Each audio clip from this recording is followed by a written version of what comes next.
நெஞ்சம் துணிய துணையாய் வருவாய், நேர்மறை உணர்வுகள் பெருகிடச் செய்வாய், உடலில் உறுதியை பெரிதாய் தருவாய், உனை உணரும் அறிவை என்னுள்ளருள்வாய்.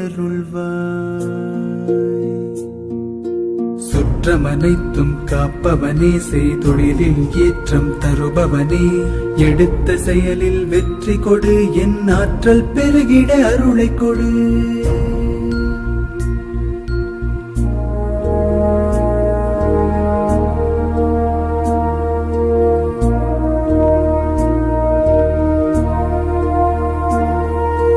கருவாக்கி உருவாக்கி எனையாண்டு காத்தருடும் இறைவா நன்றி.